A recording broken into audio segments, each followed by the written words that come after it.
I'm John Batchelor, my colleague and co-host Thaddeus McCotter, WJR, the great voice of the Great Lakes, and we're going sailing with Claudia Rosett of the Foundation for the Defense of Democracies, writing most recently in Forbes.com of a mystery.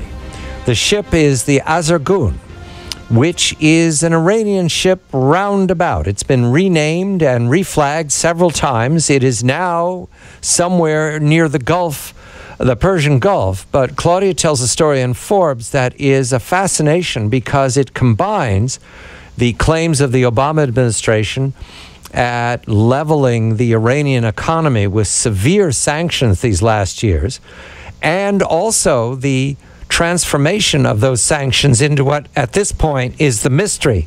Is anybody paying attention in Washington? Claudia, very good evening to you.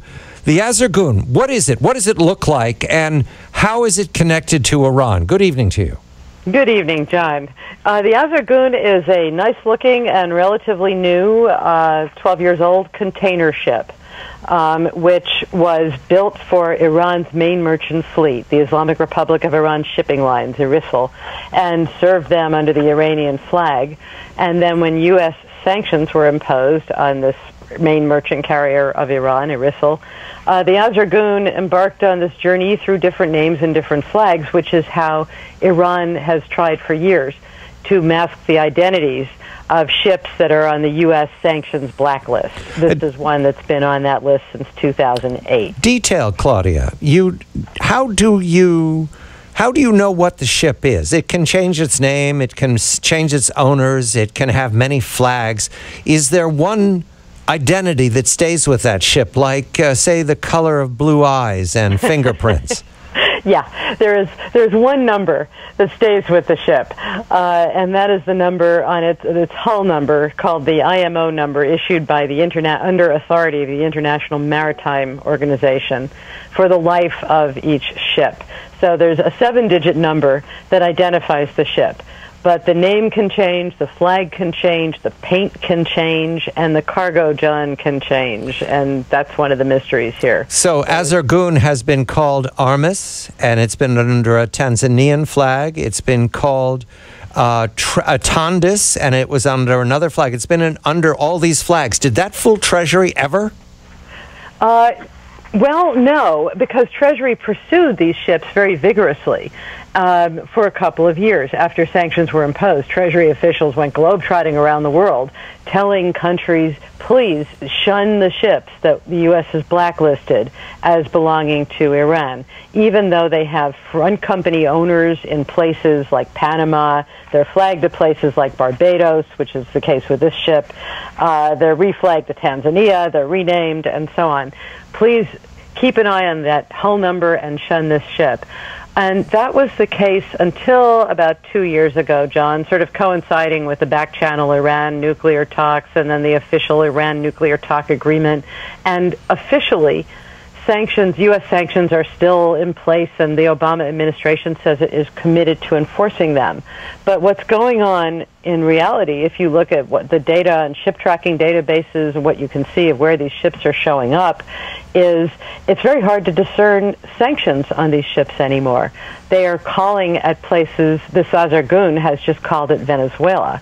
And right now it is heading pedal to the metal. It's passed through the Suez Canal, flying the Iranian flag on the U.S. sanctions blacklist, and it is rounded Yemen. It's currently off Oman, heading for the Iranian home port of Bandar Abbas. Is this a ship under sanctions or what? Venezuela is a country where it should really worry us when an Iranian ship makes a port call and then barrels for home. Although apparently the administration is not really worried. I queried State and Treasury about this when this ship was just off Venezuela a few weeks ago, and Treasury wouldn't comment at all. State said in this sort of remarkable locution, quote, "We are not aware of any sanctions that have been triggered by this specific port call." Thaddeus? Claudia, isn't this just another example of Iran testing how far they can get with this administration? Because clearly the Iranian regime knows that this administration is going to bend over, twist, do whatever it takes to get some type of shabby deal with that regime. That appears to be what's going on. That while officially there are sanctions still in place, there are also a whole list of confidential waivers, exemptions that the administration will not tell us about. They won't give us the details of who's really benefiting from these. And it's very hard to know. And what we see is it's not just this ship. The Rosett merchant fleet of Iran, which was hiding behind flags from Tanzania, from all over the place, Hong Kong at one point. You say there are 112 ships in the fleet? There are 117 that are on the U.S. blacklist, I see. the Treasury OFAC U.S. blacklist. Of those, 112 now show as having been reflagged back to Iran. In other words, Iran is now sailing, and they're active. They're sailing around to the Middle East, Africa. To do what, Claudia? Claudia, who are Venezuela. You also mentioned in your story Libya during the Troubles. Are these ships for contraband? Are these pirate ships? Are these smuggling ships? Do we know? That's the big question, John. What are they carrying? Because Rosett was put under U.S. sanctions for its services as a carrier, basically, to Iran's military complex, especially its ballistic missile program. And Rosett ships have been caught in the past smuggling weapons.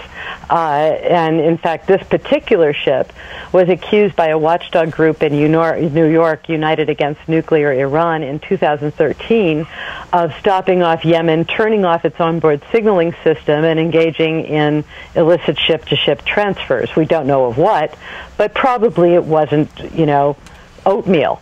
And this is a ship that's just spent quite some time at ports of Venezuela, a place that is Iran's closest ally in the Western Hemisphere, a place that produces uranium ore, a place that harbors Hezbollah, Iran's major mascot terrorist group, a place of many where the U.S. has targeted sanctions on Venezuela, it's individuals there in their own right. And in other words, that's a worrisome port call. And that Iran is now doing this with apparent impunity under its own flag. It's not even having to hide. And state is saying, well, we don't see anything here that would cause us to be concerned. That should cause us to be concerned. Thaddeus? Claudia, isn't this one of the instances where the difference between the Iranian regime and the administration, the P5+1, they're saying that they want the sanctions immediately removed. The president's saying, no, we can't do that. They must be phased in. Isn't this really kind of a guileful attempt by the administration to show the Iranian regime that it doesn't matter when the sanctions are removed if they're not going to be enforced when they're in existence now? That is precisely the point. That's just what's going on here. It's a de facto lifting of sanctions. Officially, they're still in place. But if you look at the behavior, and it's not just this ship, it followed through the Red Sea, another Iranian ship, also on the U.S. blacklist, also sailing at this point openly under the Iranian flag through Suez. Yeah, how are they doing that? What are they saying? Why is it okay for the Suez Canal authorities to do business with these U.S. blacklisted ships? That ship was coming from Bulgaria, another troubling destination if you're concerned about things like potential arms smuggling. So, yes, there's a de facto lifting of sanctions going on here, even as the administration says we're committed to enforcing sanctions, etc. Is this the fleet that runs guns to the Houthis if the U.S. wasn't standing in the way? Potentially, this is certainly a big part of it. These are Iranian ships, and Iran has used ships under other flags and of other owners for some of its smuggling. But right now, its own fleet seems able to sail with an impunity it has not enjoyed in years. So, do they lend themselves? Yes, they do.